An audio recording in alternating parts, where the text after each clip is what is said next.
ओम नमो भगवते वासुदेवाय। Okay, 7th canto 15th chapter 22nd verse। देवर्षि नारद सॉल्यूशंस बता रहे हैं, प्रैक्टिकल सॉल्यूशंस कि काम क्रोध लोभ मोह को विजय कैसे करें। प्रॉब्लम तो है ही है, इटर्नल एनिमीज हैं हमारे, काम क्रोध लोभ मोह मद मात्सर्य, छह एनिमीज बोले जाते हैं ना। सो इनको हम कॉन्कर कैसे करें, इन पे विजय कैसे प्राप्त करें, क्योंकि जब तक इन पे विजय प्राप्त नहीं करेंगे तब तक कृष्णा कह रहे हैं काम क्रोध क्या है वो नहीं कामेश क्रोधेश रजोगुण समुद्भव महाशनो महापापमा। ये पाप कराते हैं, भोग कराते हैं, महाशन विद्यहीनम यह वैरिणाम, इन्हीं को तुम जानो अपने सबसे बड़ा दुश्मन शत्रु। तो अब इन पे विजय कैसे करें। एक क्वेश्चन है chant Hare Krishna and be happy, but Narad मुनि यहाँ पर एक प्रैक्टिकल एडवाइस दे रहे हैं। देवर्षि नारद यहाँ पे कह रहे हैं, एक तो कोटेशन तो हमने भारी लिखी है, काम वासना को विजय करने के लिए सॉल्यूशन दे रहे हैं। असंकल्पात जयेत कामम। That's very nice. Shrila Prabhupada असंकल्पात का मीनिंग लिख रहे हैं बाय डिटर्मिनेशन। प्रभुपाद असंकल्पात का मीनिंग लिख रहे हैं संकल्प के साथ, तभी हमने ट्रांसलेशन में लिखा है संकल्प से काम वासना को विजय कर सकते हैं। प्रभुपाद लिख रहे हैं असंकल्पात का लिख रहे हैं बाय डिटर्मिनेशन, संकल्प के साथ। सो असंकल्पात का मतलब होता है कि हमने संकल्प लिया है कि हम भोग नहीं करेंगे, इसलिए असंकल्पात का मीनिंग संकल्प लिख रहे हैं वो। वैसे तो असंकल्पात का मतलब क्या होना चाहिए, संकल्प नहीं होना है ना, बट यहाँ पे कुछ संस्कृत का प्ले है। भोग करने का संकल्प, हम भोग नहीं करेंगे इसका संकल्प है। सो अ जो शब्द है वो भोग के लिए,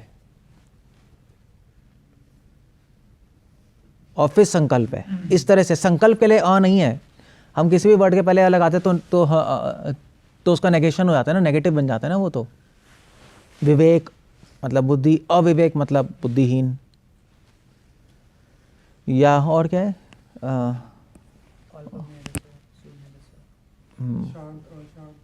शांत का अशांत है ना। मगर यहाँ पे ऐसा नहीं है, संस्कृत ब्रेक। यहाँ पे असंकल्पात है। अ मतलब नहीं, किसके लिए नहीं, भोग नहीं करूँगा, इसका संकल्प होना। अगर ये संकल्प है तो जयेत कामम, तो काम वासना को विजय कर सकते हो। तो ये बहुत प्रैक्टिकल एडवाइस है। मैंने आज से 20 साल पहले पढ़ा था ये, और मुझे समझ नहीं आया था कि संकल्प भोग नहीं करना, इसका संकल्प होगा, उससे काम वासना कैसे विजय होगी। वो तो होती नहीं, क्योंकि हम तो सोचते हैं भोग नहीं करेंगे मगर फिर फंस जाते हैं। मगर एक्चुअली ऐसा नहीं है। शुरू में शायद ऐसा लगेगा, बट प्रैक्टिस करते करते आपको पता लगेगा वेल ये तो बहुत अच्छी एडवाइस है। विश्वनाथ ठाकुर इसका एग्जाम्पल दे रहे हैं पॉपट में। इसका सिंपल एग्जाम्पल है, जैसे एकादशी के दिन आप लोग संकल्प लेते हो कि मुझे खाना नहीं खाना है ना, अन्न नहीं लेना,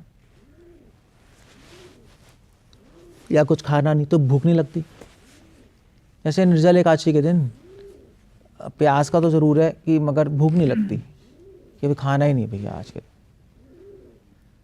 सो मन रुक जाता है क्योंकि आपने संकल्प लिया हुआ है। तो उसी प्रकार यहाँ पे अगर आपने संकल्प लिया मैं भोग नहीं करूँगा, तो काम वासना को विजय कर लोगे। माइंड में प्रभुपाद लिख रहे हैं विश्वनाथ ठाकुर को कमेंट करते हुए कि माइंड में तो नेचुरल थॉट्स आएंगे, स्त्री के पुरुष के लिए, पुरुष के स्त्री के लिए, उसको कोई नहीं रोक सकता। बट हम उन विचारों को एंजॉय नहीं करेंगे तो हमें काम वासना नहीं आएगी। बस विचार विश्वनाथ ठाकुर लिख रहे हैं बहुत इंटरेस्टिंग। सो अगर आप इस स्त्री को देख रहे हो, उसके अगर आप उसके रह भी रहे हो, ओ सॉरी नहीं, even is determined not to live with a woman, even while seeing a woman he will not become lusty.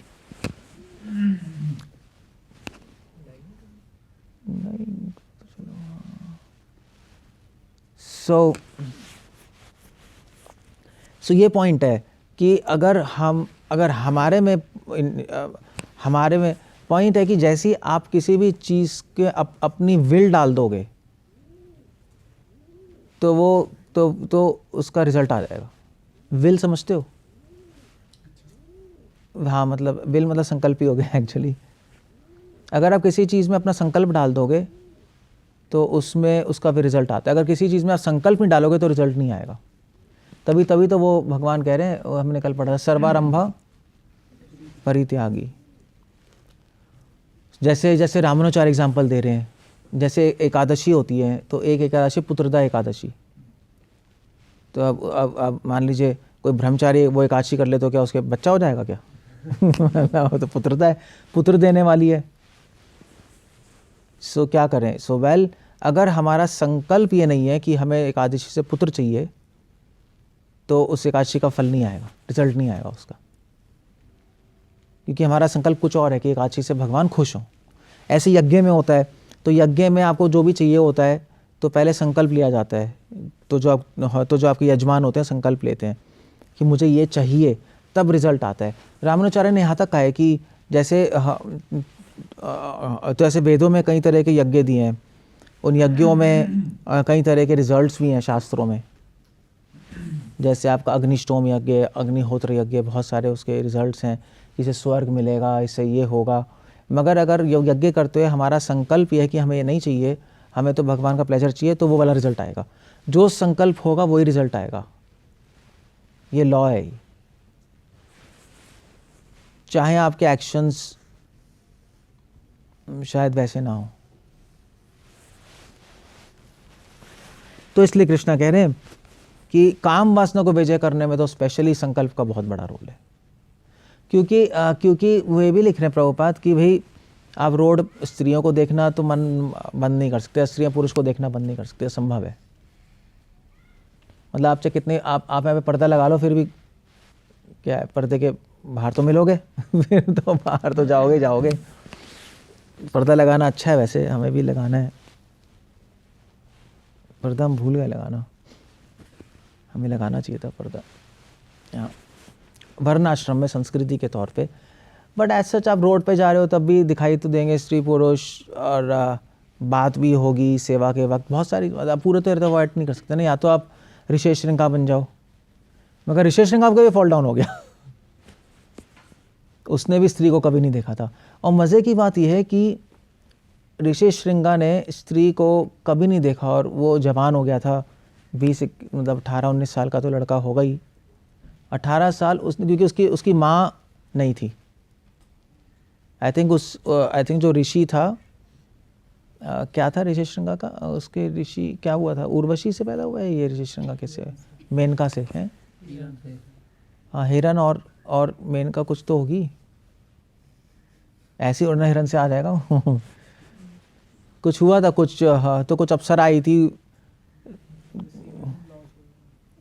हाँ, वो अप्सरा आई थी, तो ऋषि ने अप्सरा को देखा, उसका सीमेन लॉस हो गया उसका, तो उसने रोक लिया अपने हाथ में, और उसने फिर आई थिंक पानी में डाल दिया, और पानी में हिरन ने पी लिया पानी को, और वो प्रेग्नेंट हो गया वेल पता नहीं कैसे, बायोलॉजिकली पॉसिबल नहीं है, बट ऋषियों का सीमन बहुत स्ट्रांग होता, पता नहीं क्या होता होगा, जेनेटिक डिफेक्ट होते होंगे, पता नहीं क्या है बट वो हो गया। और फिर जब ऋषि मुनि आए थोड़े दिन बाद, तो फिर वो बच्चा जो आधा हिरन आधा आदमी, और मतलब तो एक्चुअली महाभारत में लिखा है इसके पूरा सीन, तो मैं पढ़ रहा था, तो फिर वो ऋषि मुनि ने कहा ये क्या हो गया, तो ऋषि मुनि सोच रहे थे यार हद हो गई, एक मतलब अप्सरा से तो बच गया, और ये सर पे क्या आफत आ गई अब क्या करूँ मैं इसका।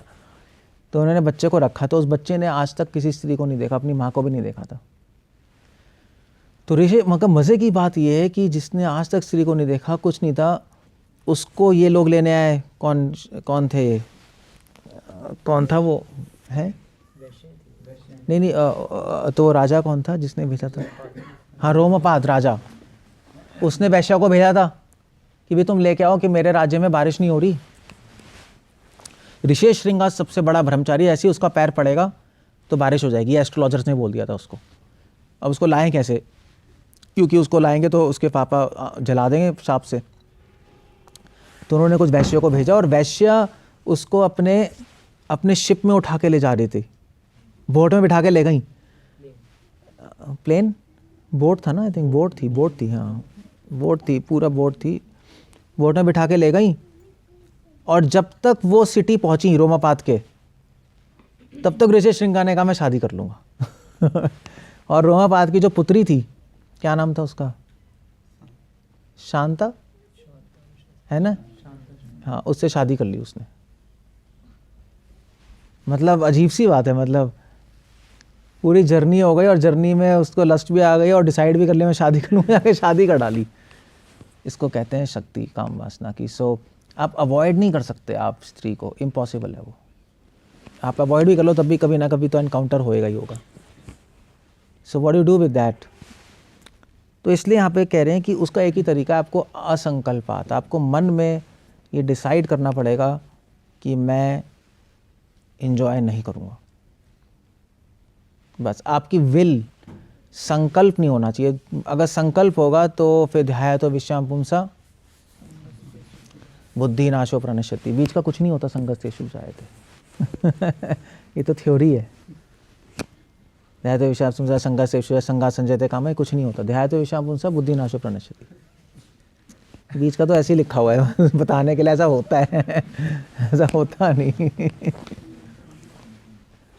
So that's the idea there. So यहाँ पे कामम का मतलब सिर्फ लस्ट नहीं है, सिर्फ यहाँ पे कामम का मतलब डिज़ायर्स भी हैं, इच्छाएं। हमारी बहुत सारी इच्छाएं होती हैं, हम पैसे कमाएंगे, हम ये करेंगे, वो करेंगे, मगर अगर आपका संकल्प है कि मुझे इस संसार में कुछ नहीं करना है, बस चाहे जिए चाहे मरे, दैट्स ऑल, तो इच्छाएं खत्म हो जाती हैं। जब इच्छाएं खत्म होती हैं तो रास्ते अपने आप खुल जाते हैं, क्योंकि आदमी को रास्ते तब तक नहीं दिखाई देते जब तक इच्छाएं होती हैं, नहीं? क्योंकि हम कितने सारे डिवोटी से कुछ बोलते हैं तो वो कहते हैं प्रभु जी ये प्रॉब्लम है, प्रॉब्लम है। तो प्रॉब्लम क्या है? प्रॉब्लम कुछ नहीं है। प्रॉब्लम ये है कि उसको रास्ता दिखाई नहीं दे रहा, रास्ता सामने है बट इच्छाएं ने आंखों को ढका हुआ है। जैसे धृतराष्ट्र सामने रास्ता था, दुर्योधन को निकाल के युधिष्ठिर महाराज को राज्य दे देते, एक सिंपल सा था मतलब। और दुर्योधन को निकालने में धृतराष्ट्र को कोई प्रॉब्लम भी नहीं थी। ऐसा नहीं धृतराष्ट्र डर रहा है कुछ, कोई रिवोल्ट विद्रोह हो जाएगा, ऐसा कुछ नहीं था। धृतराष्ट्र बेसिकली खुद अटैच था दुर्योधन से। तभी तो धृतराष्ट्र ने विदुर को कहा कि भाई तुम्हारी बस सारी बात मुझे सही लगती है, मैं जैसे ही दुर्योधन मेरे सामने आता है मेरी सारी बुद्धि नष्ट हो जाती है। सो हमारी इच्छाएं हैं, इच्छाएं हमें फोर्स करती है करने को, हम उसको हैंडल नहीं कर पाते। बट अगर आपने संकल्प लिया ठीक है मैं इच्छाओं को पूरी नहीं करूँगा, बस ठीक है, धीरे धीरे ख़त्म हो जाएंगी और क्या होगा। जैसे पौधा है, अगर आप पौधे को पानी नहीं दो तो धीरे धीरे सूख के ख़त्म हो जाएगा। या आप जैसे प्रभुपाद कहते हैं अगर खुजली हो रही है, खुजलाओगे तो और खुजली बढ़ जाएगी, खुजलाओ मत, थोड़ा सा टॉलरेट करना पड़ता है, फिर ख़त्म हो जाती है धीरे धीरे। तो बस वही बात है। इसलिए गरुड़ पुराण में कृष्ण भगवान कह रहे हैं कि संकल्प में बहुत बड़ी शक्ति है, और एक बार संकल्प टूटा नहीं तो हम लोग आपको माया ट्रिप पे ले जाएगी। वो ट्रिप बहुत लंबी होगी पता है और ये कॉन्सिक्वेंसेस भी बहुत ख़राब होंगे और उससे वापस आना बहुत मुश्किल हो जाएगा। इसलिए कृष्णा गरुड़ पुराण में कह रहे हैं गरुड़ जी से, आप सब कुछ तोड़ सकते हो संसार में, रिश्ते तोड़ सकते हो और अपने क्या कहते हैं जगह, और जो जगह है जो प्लेस उसको छोड़ सकते हो, अपने वचन तोड़ सकते हो, मगर अपना संकल्प नहीं तोड़ना चाहिए कभी, वो कभी नहीं तोड़ना चाहिए। तभी कह रहे हैं असंकल्पा जयते काम। बहुत इंपॉर्टेंट एडवाइस है, मतलब मुझे तो ये लाइन सबसे इंपॉर्टेंट लगती है भागवतम की पर्सनली, क्योंकि इसके बिना कुछ काम ही नहीं करता। जैसे आपको ब्रह्मचारी बनना है तो आपका संकल्प होना चाहिए मैं शादी नहीं करूँगा, दैट्स ऑल, फिनिश। तो इच्छा आएगी नहीं। अगर आपका संकल्प नहीं है तो फिर आप सोचना शुरू कर दोगे। एक हमारे एक डिवोटी थे नोएडा में, ये भक्तिवेदांत को पता है, तो वो मुझसे, वो ब्रह्मचारी थे, तो वो कहते थे कि मुझसे कह रहे थे, हम ऐसे ही खड़े थे तो ऐसे ही कृष्णा की पिक्चर देख रहे थे, तो कह रहे थे प्रभु जी मेरे भी चुन्नू मुन्नू होंगे कृष्णा बलराम की तरह। मैंने कहा ये क्या कह रहा है, वो ब्रह्मचारी था। अपना अल्टीमेटली शादी हो गई उसकी।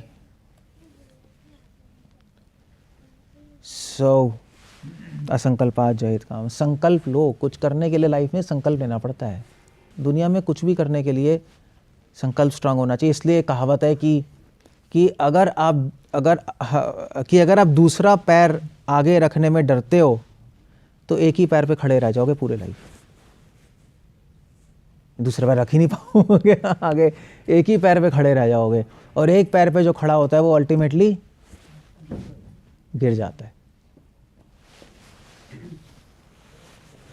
इसलिए कहना संकल्पा जयेत काम, बहुत अच्छी लाइन है। शिला प्रभुपाद ने संकल्प लिया था कि मैं फॉरेन कंट्री जाऊंगा, प्रीचिंग करूंगा। प्रभुपाद के लिए भी कोई इजी नहीं था, मतलब कि ऐसे ही हो गया बस प्रभुपाद चले गए। प्रभुपाद ने अपना घर छोड़ा, बिजनेस छोड़ा, शिप पे गए, अपनी हेल्थ रिस्क पे डाली, तब जाके चीज़ें हुई। मतलब हमें लगता है प्रभुपाद ने इतना प्रीचिंग कर दी, प्रभुपाद बहुत महान थे, वो हाँ थे, बट उनको भी उसके लिए फ़ाइट करना पड़ा।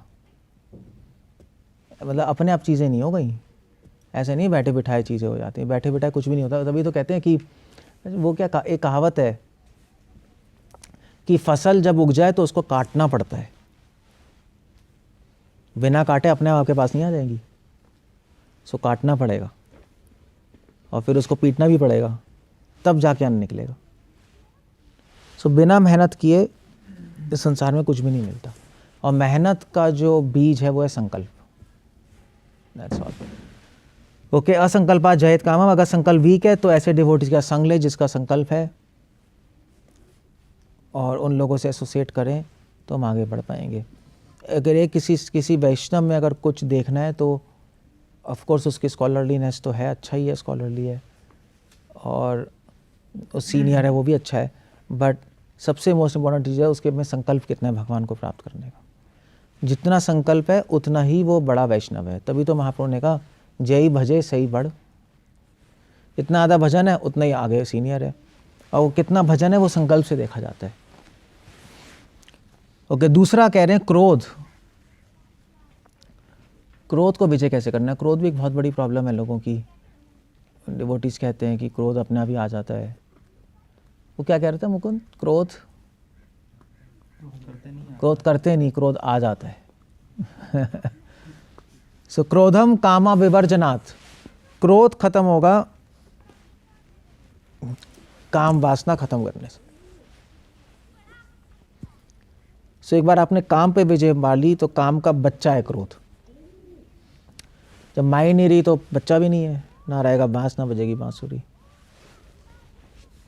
क्रोध तब आता है जब हम लोग अपनी इच्छा पूरी नहीं कर पाते, या जब हमारे आइडियाज़ दूसरा आदमी एक्सेप्ट नहीं करता तो गुस्सा आता है कि तुम मेरी बात नहीं मान रहे, मैं ऐसा कह रहा हूँ, मैं ऐसा कह रही हूँ, तब क्रोध आता है। बट द पॉइंट इज़ कि अगर आपको समझ आ जाए कि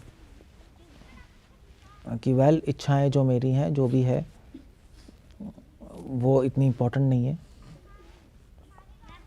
इम्पोर्टेंट है शांति बनाए रखना। इच्छाएं पूरी करना इम्पोर्टेंट नहीं है। ये भी विजडम है। हर वक्त केवल इच्छाएं पूरी करने में नहीं लगे रहना चाहिए। उससे भी बड़े बड़े गोल्स हैं लाइफ में, उससे भी बड़े बड़ी चीज़ें हैं। उससे बड़ी चीज़ है शांति। अब मतलब मैरिड लाइफ तो यही है ना कि भाई शांति बनी रहे। उसकी अपनी इच्छा है, अगर वो दोनों पूरा करने में लग जाएंगे फिर तो लड़ाई हो जाएगी, डाइवोर्स ही हो जाएगा फिर तो ठीक है। वो कहते हैं ठीक है, दैट्स ओके। हम शांति बनाना आता है नहीं, क्यों? यही है ना, वरना तो वो फिर एडजस्टमेंट होती, शांति बना के रखते हैं।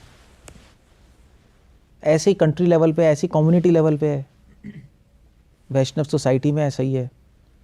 तभी कह रहे हैं कि क्रोधम कामा विवर्जनात्। इच्छाओं को छोड़ने से क्रोध कम हो जाता है, लड़ाई कम होती है। आपको अपनी इच्छाएं छोड़नी पड़ेंगी अगर शांति बनाए रखनी है। या यूं कह लो कि आपको थोड़ा सा एडजस्ट करना पड़ेगा अपने आप को। इसको बोलते हैं एडजस्टमेंट। सो कुछ इच्छाएं करनी, कुछ इच्छाएं पूरी कर सकते हो, कुछ इच्छाएं छोड़नी पड़ेंगी। There are so many things. इस संसार में हर चीज़ पकड़ के नहीं रख सकते आप। उसको कहते हैं काम वासना, कि मैं सब कुछ पकड़ के रख लूँ। नहीं, आपको छोड़ना पड़ेगा। आपको अपने आइडियाज़, अपने प्लान्स, ठीक है। मतलब आप जैसे फॉर एग्जांपल मान लीजिए तो बच्चों के लिए पेरेंट्स कितना कुछ अपनी इच्छाएं छोड़ देते हैं, है नहीं? छोड़ते सैक्रिफाइस करते हैं। अगर वो अपनी इच्छाएं पूरी करने में लग जाए तो बच्चों का कैरियर, वो लाइफ ही ख़राब हो जाएंगे, अपनी करते रहेंगे। तो छोड़ने से किसी की लाइफ बनी ना, जोड़ने से नहीं बनती, छोड़ने से बनती है। ये भी विजडम है।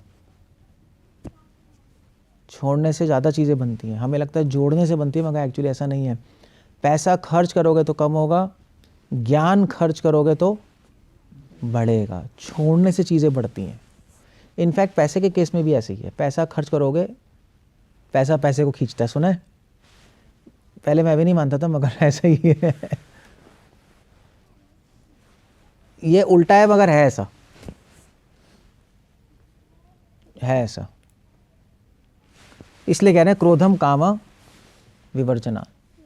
क्रोध, काम को छोड़ने से, विवर्जना मतलब छोड़ना, छोड़ने से चीज़ें हो जाती हैं। चीज़ें अर्थ अनर्थ ईक्षया लोभम। लोभ को कैसे सही करना है? नारद मुनि कह रहे हैं लोभ को कैसे सही करना है? अर्थ अनर्थ ईक्षया, अर्थ में अनर्थ को देखना। ईक्षा मतलब देखना। अर्थ अनर्थ ईक्षया लोभम। अर्थ में अनर्थ को देखने से लोभ नष्ट हो जाता है। मतलब ऐसा कहा जाता है ना कि लोभी आदमी के लिए पूरे संसार का धन भी कम है, और एक संतुष्ट आदमी के लिए 1 रुपये भी काफ़ी है। सो कैसे ख़त्म होगा लोभ? अर्थ में अनर्थ देखना। अर्थ मतलब पैसा, पैसे से ही लोभ होता है। वैसे तो अर्थ मतलब पैसा नहीं होता, अर्थ मतलब होता है कोई वैल्यूएबल चीज़। तो पैसा भी हो सकता है, गोल्ड भी हो सकता है, स्त्री भी हो सकती है, जॉब भी हो सकता है, कैरियर भी हो सकता है, बहुत कुछ है जो आपके लिए अर्थवान है, जो आपके लिए वैल्यूएबल है ना? सो उसमें, उस अर्थ में अनर्थ को देखने से उसका लोभ खत्म हो जाता है। भाई ऐसे मान लीजिए कोई यूथ है, उसको अपना कैरियर, उसको सक्सेस बनानी है, उसको कैरियर बनाना है, उसको कनाडा जाना है, बहुत कुछ करना है। तो अब हमारे पास आएगा तो हम कहेंगे देखो कनाडा में इतनी प्रॉब्लम्स हैं, इस जॉब में प्रॉब्लम्स हैं। तो प्रॉब्लम सुन के उसका माइंड फिर छोड़ो यार, इतनी प्रॉब्लम है, छोड़ देगा ना अपने आप। तो वही तो, अर्थ में अनर्थ देखने से लोभ छूट जाता है। इसीलिए हमेशा डिफेक्ट्स ज़रूर देखने चाहिए। जो ये फ़िलॉसफी है कि किसी में दोष ना देखो, डिफेक्ट्स नहीं देखो, वो एक्चुअली बेवकूफ़ों की फ़िलॉसफी है। क्योंकि वो व्यक्ति लोभी बन जाएगा, आपको सहजे तो बन ही जाएगा, लोभी बन जाएगा। इसलिए जो चीज़ छोड़नी है उसमें ज़रूर डिफेक्ट्स देखना चाहिए।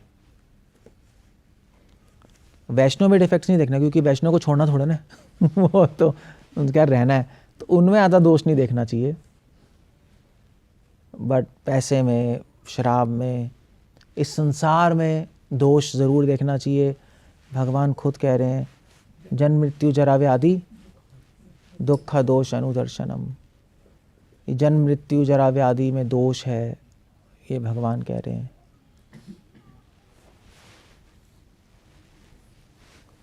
सो ये आप ये एक्चुअली ये ज़रूर, ये लाइन ज़रूर याद कर लो, जो कहते हैं ना कहीं भी दोष नहीं देखना चाहिए, सब अच्छा ही देखनी चाहिए। लिख रहे हैं अर्थ अनर्थ ईक्षया लोभम। अर्थ में अनर्थ देखना चाहिए। अर्थ अनर्थ ईक्षया, अर्थ मतलब वैल्यूएबल, अनर्थ मतलब कि उस वैल्यूएबल चीज़ में अनर्थ है, वो काम की नहीं है जिसे हमें वैल्यूएबल समझ रहे हैं। और अनर्थ में जो अर्थ देखता है वो क्या है? वो है माया। माया अनर्थ में अर्थ दिखाती है। जो चीज़ काम की नहीं है उसको बताएगी वैल्यूएबल है। वो माया का काम है। माया का काम करना उल्टा है, अनर्थ में अर्थ दिखाना। काम की चीज़ बिल्कुल नहीं है, मगर माया से लगेगा हाँ ये इम्पोर्टेंट, वैल्यूएबल है, ये वैल्यूएबल है। सो अर्थ अनर्थ इच्छा लोभम, लोभ ऐसे खत्म होगा। और भय तत्वा अमर्शनाथ, भय डर खत्म करने के लिए, हम सबको डर ही है मृत्यु का।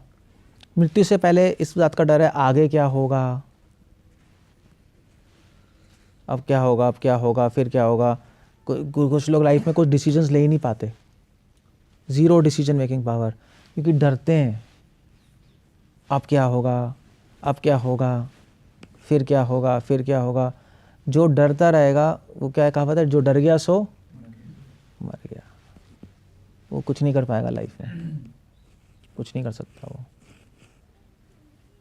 सो इसलिए यहाँ पे कह रहे हैं भय को ख़त्म करना है तो कैसे होगा, तत्व अमर्शनाथ, फिलॉसफी पढ़ने से, फिलॉसफी समझने से डर खत्म हो जाता है। अगर आप ये समझोगे वेल अब क्या होगा, अब क्या होगा, वो तो जो ही होगा जो आपके कर्मों में लिखा है उसको तो आप रोक नहीं पाओगे। डेस्टिनी में जो है वो होगा, चाहे आप अमेरिका में हो चाहे इंडिया में हो, वो तो आप रोक नहीं सकते। जब जिस चीज़ को रोक नहीं सकते उसके बारे में डरना क्या, जो करना है वो करते रहो, जब जो होगा उसको हैंडल करेंगे, और क्या होगा। और क्या कर सकते हो आप, कुछ नहीं कर सकते उसका। तो ये फिलॉसफी है, एक एंगल है सोचने का। दूसरा है कि भगवान हमारे साथ हैं तो जो होगा बेस्ट होगा हमारे लिए, चाहे हमें वो खराब लग रहा है अभी। सो फिलॉसफी समझने से डर खत्म हो जाता है। भयम द्वितीय अभिनिवेशित स्यात्, द्वितीय भाव, फिलॉसफी सिद्धांत पढ़ने से भगवान से संबंध बन जाता है। भगवान से संबंध बनता है तो एक सेंस ऑफ सिक्योरिटी आती है, कृष्णा मेरे साथ है, जो होगा भगवान साथ है, बेस्ट करेंगे, तो उससे अपने आप डर खत्म हो जाता है। जैसे बच्चों को कोई डर नहीं होता क्योंकि उनको लगता है पेरेंट्स हमारे साथ हैं। चाहे पेरेंट्स खुद डर रहे होंगे मगर वो नहीं डरेगा वो अजीब सी बात है। मतलब जैसे होता है ना, जैसे मूवीज़ में भी दिखाते हैं कभी कभी कि भी पेरेंट्स, जो एक कपल और बच्चे जंगल में खो गए, या कहीं जैसे हॉरर मूवीज़ नहीं दिखाते कि वो किसी वीराने होटल में जाके रूम में रह गया भाई एक कपल और एक बच्चे, तो वो तो बहुत डर गए, जो हस्बैंड वाइफ। रात को कोई भी नहीं, होटल में आवाज़ें आ रही है, चांद है, वो कह रहे कहाँ फंस गए यार, मर गए, लॉक वॉक करके बैठे हैं। तो बच्चे डर गए और बच्चे बहुत डर गए, मम्मी क्या होगा। तो पेरेंट्स क्या कहते हैं, बेटे डरो मत, सब ठीक हो जाएगा। वो खुद उसकी निकल रही है वो बच्चे को कह रहा है बेटे कुछ मत कर, ठीक हो जाएगा बच्चे खुश, मम्मी ने कह दिया तो खुश, मगर मम्मी पापा डर रहे हैं। सो क्यों बच्चे को क्यों नहीं डर लग रहा, मम्मी पापा को क्यों डर, उनका क्यों नहीं खत्म हुआ, क्योंकि बच्चे को आश्वासन मिल गया है, नहीं एक सिक्योरिटी मिल गई, ठीक है चलो है कोई। उनको किसी का आश्वासन नहीं मिला। अगर हम सिद्धांत पढ़ के भगवान से संबंध बना लेंगे तो हमारे हृदय में अपने आप एक आश्वासन रहता है, एक डिवोटी के हृदय में, योगक्षेम वहाँ में हम कि कृष्ण ज़रूर मेरी रक्षा करेंगे, रक्षिष्यति इति विश्वासो। बस फिर सारा डर खत्म हो जाता है, दैट्स ऑल। और कोई तरीका ही नहीं है। जब तक आपको सिक्योरिटी की सेंस नहीं आएगी तब तक आपको डर लगेगा। इसलिए अगर आपको डर लग रहा है इसका मतलब है कि आपको भगवान में अभी विश्वास, रक्षिष्यति, आपको विश्वास ही नहीं है, विश्वास में कमी है, दैट्स ऑल। मैं कभी विश्वास में कमी कैसे पूरी होगी। वेल ये भी एक कहावत है कि अगर पेड़ को काटना सीखना है तो क्या करना पड़ेगा, हैं क्या कह रहे फिर क्या अपना गला काटोगे क्या। पेड़ को काटना है तो वो अलग कहावत है। यहाँ पे पेड़ को काटना है, सीखना है तो पेड़ काटना पड़ेगा। सीखोगे ऐसे हवा में चलाकर यही बात है बस। सो ऐसे ही अगर आपको मैं एक एग्जांपल क्यों दे रहा हूँ मैं,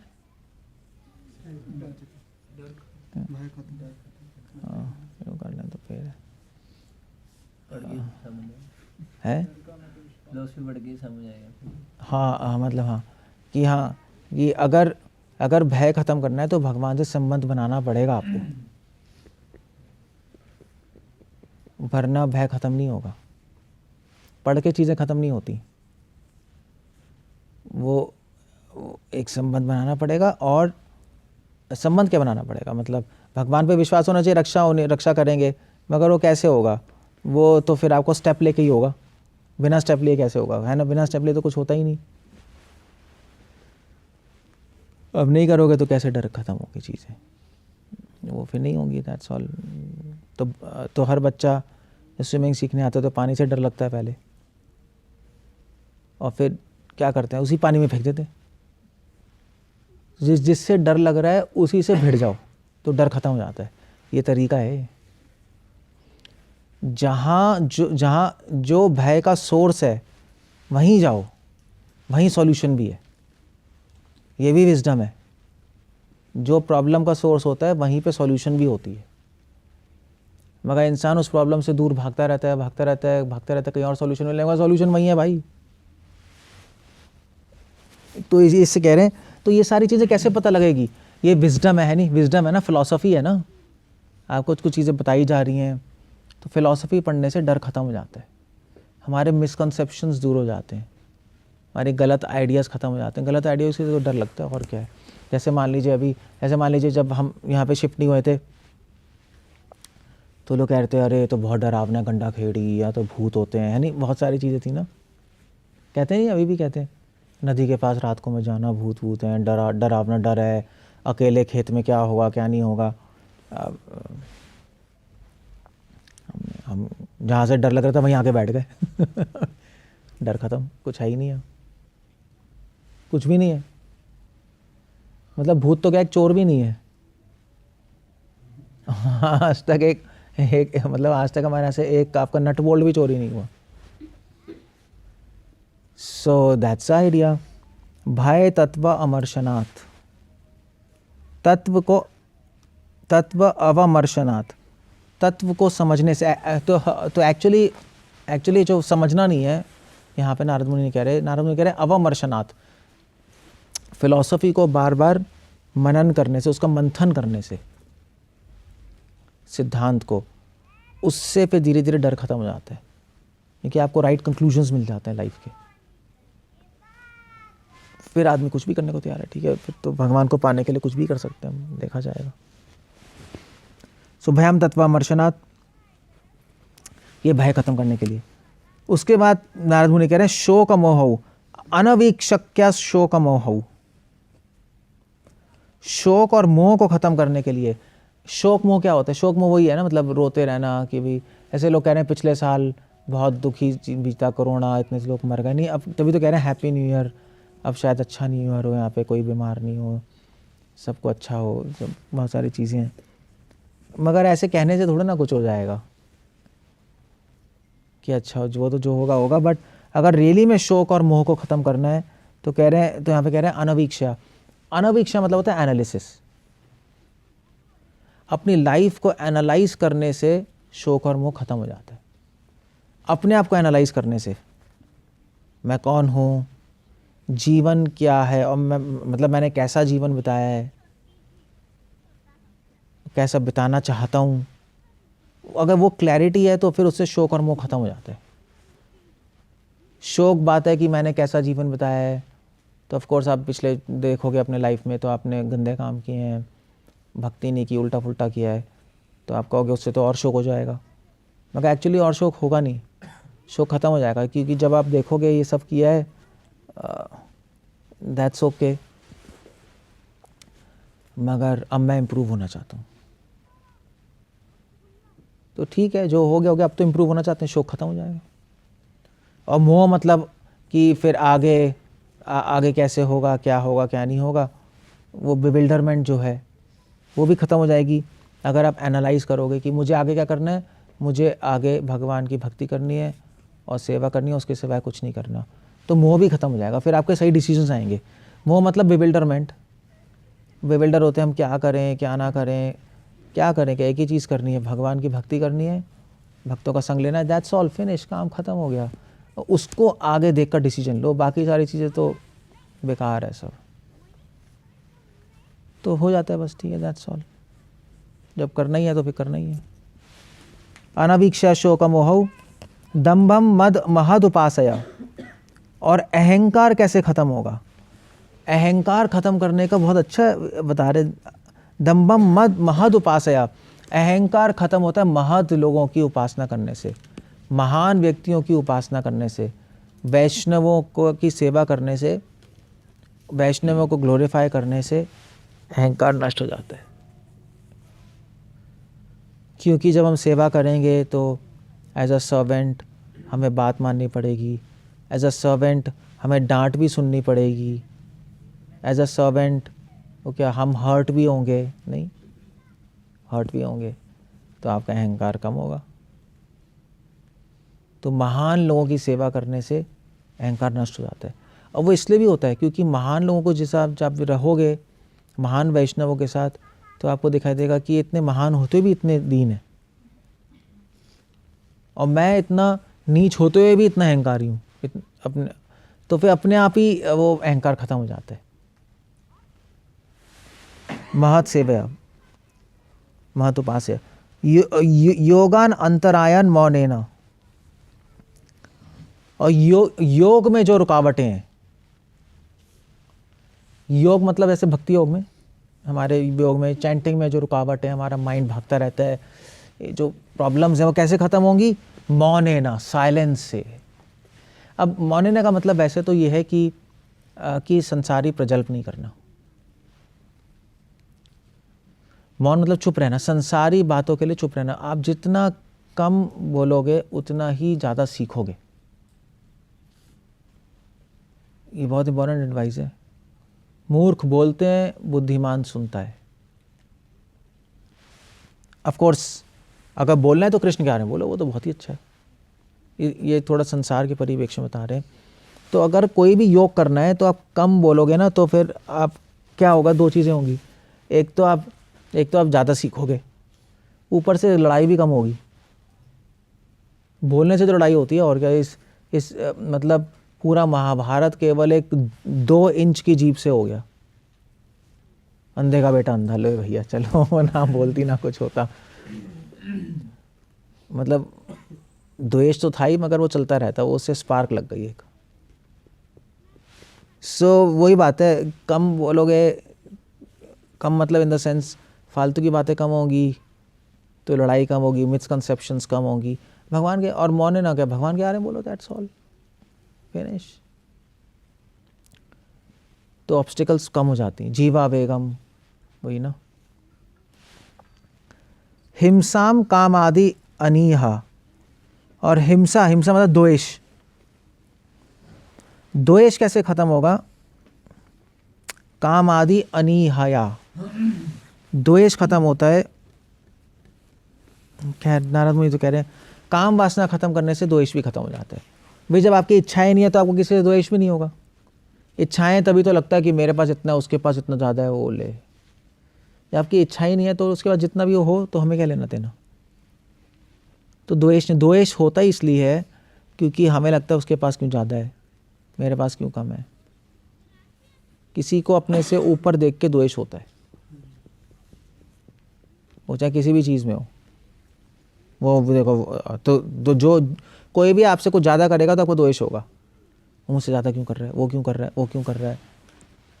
तो उसको ख़त्म करने का तरीका है कि अगर आपकी इच्छाएं नहीं है, ठीक है जो कर रहा है, अभी मैं तो सिर्फ भगवान का भजन करना चाहता हूँ, दैट्स ओके, करने दो। तो द्वेष खत्म हो जाता है उससे, क्योंकि फिर आप कंपैरिजन नहीं कर रहे। हमेशा कंपैरिजन में द्वेष आता है, नहीं किसी को किसी से द्वेष है। कंपैरिजन मतलब 2 चीज़ें। जब कंपैरिजन ही नहीं हो रहा तो द्वेष भी नहीं रहा, खत्म हो गया काम। आप कंपेयर ही नहीं कर रहे किसी को अपने आप से। ठीक है मैं अपने में संतुष्ट हूँ, चीज़ें जो करना करता रहे। उसको अमीर बनना है, अमीर बन ले, उसको बहुत भक्ति में आगे बढ़ना है, बढ़ने दो, ठीक है हमें क्या है। हम कंपेयर ही नहीं कर रहे, दैट्स ऑल।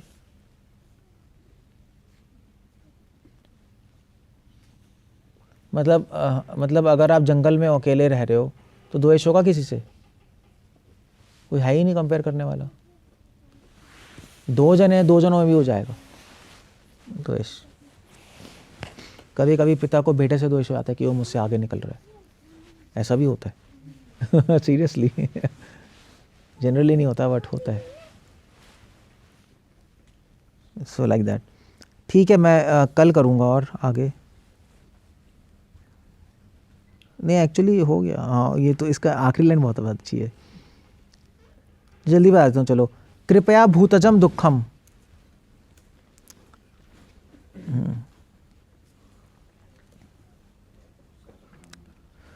ओके, जो दुख दूसरों से मिलता है, दुश्मन है, कभी मारेंगे, कभी प्लानिंग करेंगे, कभी दूसरों से, भूतजम दुखम, उसको ख़त्म कैसे कर सकते हैं? मतलब हमारे दुश्मन है, दुश्मनों से दुख मिलता है ना बहुत, कोई कुछ कर रहा है पीछे से, कोई कुछ कर रहा है, कोई कुछ कर रहा है, पॉलिटिक्स कर रहा है, वो उससे दुख कैसे ख़त्म होगा?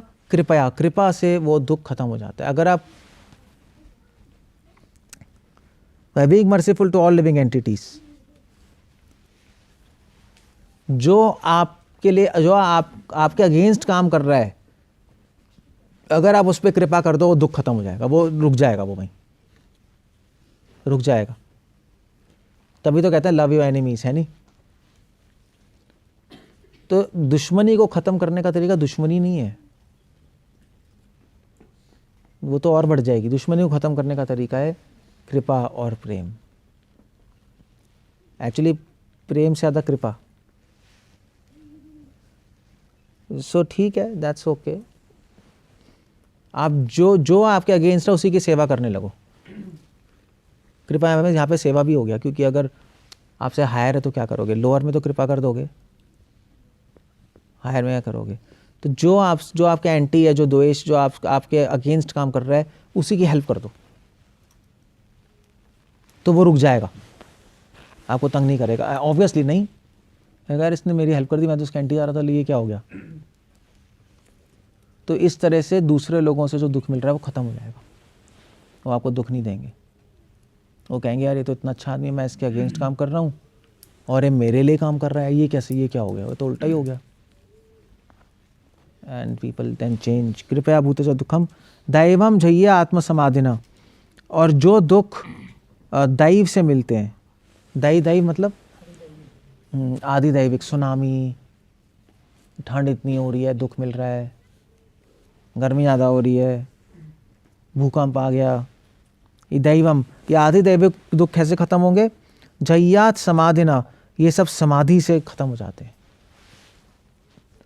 अगर आप भगवान के साथ पूरी तरह कनेक्टेड हो, समाधि मतलब सब मतलब सम्यक, पूरी तरह, आधि मतलब अध्यात्म, जब पूरी तरह स्पिरिचुअलिटी में आप 100% आप फोकस्ड हो, अगर आप पूरी तरह भगवान कृष्ण के लिए जी रहे हो और कुछ नहीं चाहिए आपको लाइफ में, तो सारी जो प्रॉब्लम्स हैं, ये आदिदैविक, सुनामी और गर्मी सर्दी और जो भी है, पॉल्यूशन से जो हम बीमार होंगे, इन सारी चीज़ों से, या आपका वो क्या है, वो तो ओजोन लेयर में ब्लॉक हो गया, कैंसर हो गया, ये सारी चीज़ें, मतलब आदिदैविक मतलब डिजीज़ भी हो गई, बीमारियाँ हो गई गंदी गंदी, उससे कैसे बचोगे?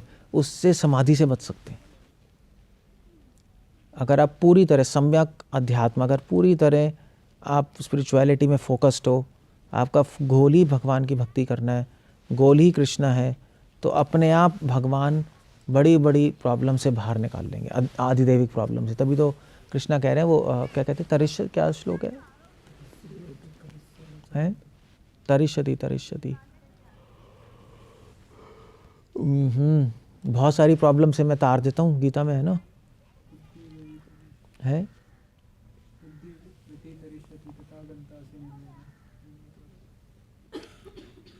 भूल गया मैं, पता नहीं 15वें अध्याय में 16वें में क्या है, मैं उसको बहुत बड़ी बड़ी प्रॉब्लम से निकाल देता हूँ, दुर्गा माँ ऐसी कुछ है, भूल गया मैं।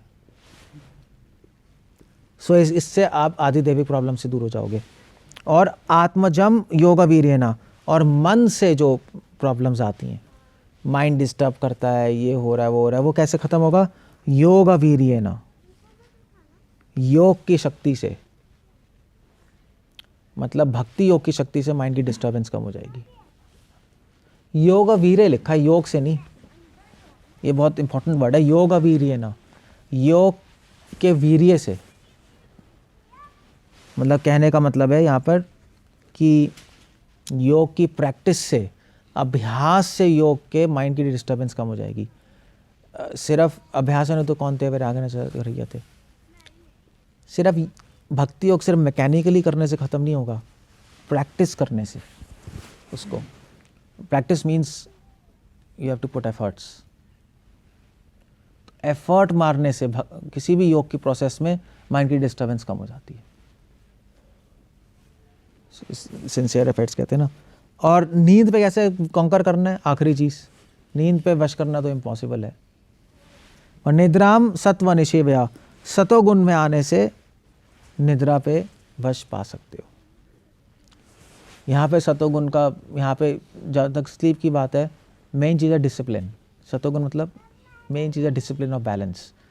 युक्ताहार विहारस्य च युक्त चेष्टस्य कर्मसु, सही टाइम पे खाना, सही टाइम पे सोने से धीरे धीरे नींद पे वश पा सकते हैं। नींद हमारी कम हो जाएगी, मतलब बॉडी को रेस्ट की ज़रूरत कम पड़ेगी अगर डिसिप्लिन फॉर्म में चलेगी। अनडिसिप्लिन फॉर्म में चलेगी तो ज़्यादा एनर्जी मांगेगी, फिर ज़्यादा रेस्ट चाहिए, है नहीं, एनर्जी प्रोड्यूस करने के लिए। तो बस फिर मतलब आपका सिस्टम एफिशिएंट नहीं होगा ना। इन एफिशिएंट सिस्टम तो ज़्यादा ब्रेक होता है, एफिशिएंट सिस्टम फिर चलता रहता है। जैसे जो आपकी सेकेंड हैंड कार है, वो बार बार ख़राब होती रहती है नहीं, कराना पड़ता है उसको सर्विस। तो ब्रांड न्यू है, चलाते रहो। तो ऐसे ही है कि अगर आपका लाइफ बिल्कुल बैलेंस्ड है, ऑयलिंग सही है, सब सही है, डिसिप्लिन चल रहा है, खाना पीना सोना, अपने आप स्लीप कम हो जाएगी। और ऐसे ही चला रहे हो अपनी गाड़ी जीवन की, कभी भी सो रहे हो, कभी भी उठ रहे हो, कभी भी कुछ भी करते जा रहे हो, तो फिर सोना ही पड़ेगा, और क्या होगा, फिर क्या होगा। सत्व निवेश निषेवया, सतोगुण क्या है वो गीता में पढ़ सकते हो। मन वाणी और कर्म सतोगुण में क्या होते हैं, वो लाने से आप इमीडिएटली नींद पे कंट्रोल हो जाएगा। तो अब इतनी सारी चीज़ें बता दी नारद मुनि ने। अब आखिरी 25 श्लोक में कह रहे हैं, रजस्तमश्च सत्वेन सत्वम च उपशमेन च एतत् सर्वम गुरौ भक्तया पुरुषो ही अंजसा जयेत। नारद मुनि कह रहे हैं मैंने इतनी सारी चीज़ें बताई है तुम्हें, काम क्रोध लोभ मोह मात्सर्य को वश में करने के लिए ट्रिक्स बताई है मैंने, बट एतत् सर्वम गुरु भक्तया, बट गुरु की भक्ति से ये सारी चीज़ें अपने आप वश में आ जाएंगी। इतने सारे सॉल्यूशन बताए, सबसे बड़ा सॉल्यूशन बता रहे हैं गुरु भक्ति। गुरु भक्ति करने से सारा अपने आप हो जाएगा, काम क्रोध लोभ मोह वश में आ जाएंगे। क्योंकि क्योंकि जब आप, इसका मतलब नहीं है कि नारद मुनि बिल्कुल इम्प्रैक्टिकल एडवाइस दे रहे हैं। पॉइंट ये है कि जब तक हम गुरु भक्ति नहीं करेंगे तब तक हम इन बातों को अप्लाई करेंगे ही नहीं और ना मानेंगे इनको एज लाइफ एंड सोल। तो गुरु ही तो बताएगा ये सब, गुरु ही तो बताएगा कि भाई इसको करना कैसे है। आपने सुन तो लिया कि सतोगुण में आने से निद्रा वश में आ जाएगी, अब सतोगुण में आए कैसे, क्या करें, गुरु ही तो बताएगा। सो गुरु भक्ति करने से ये सारी चीज़ें अपने आप इसलिए हो जाती हैं क्योंकि गुरु के पास रहने से आपको इन चीज़ की एप्लीकेशन पता लगेगी, अंडरस्टैंडिंग होगी, और फिर आप फॉलो भी कर पाओगे। जहाँ फेथ है वहाँ पे फिर फॉलो भी कर पाते हैं, वरना फॉलो नहीं कर पाएंगे।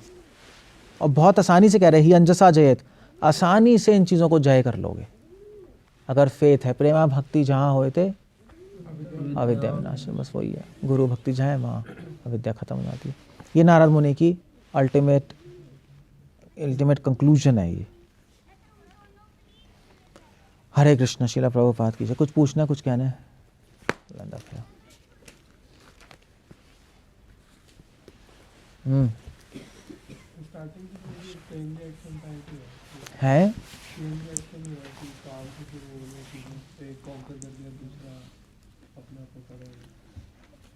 है भी, और मतलब सॉल्यूशंस तो बता ही रहे हैं अलग अलग भी, मगर तभी तो कह रहे हैं कृष्णा सबसे पहले काम को विजय करो, फिर बाकी चीज़ें विजय करना आसान हो जाती है। उनके अपने सॉल्यूशंस ये मगर आसान हो जाएगा। ये ओके, कुछ कहना है, कुछ पूछना है? बहुत अच्छे श्लोक हैं ये, अगर अप्लाई करोगे तो इट बी वेरी नाइस, बहुत फ़ायदा होगा इफ़ यू अप्लाई देम।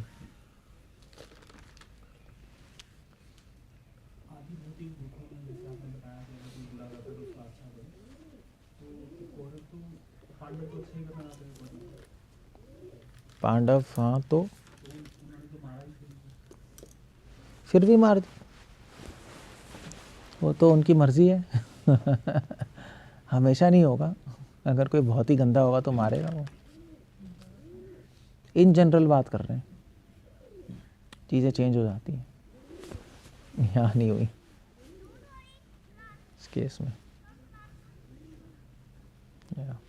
नहीं हुई। Okay, so that's it. We'll end up here. हरे कृष्णा। शिला प्रभुपाद की जय।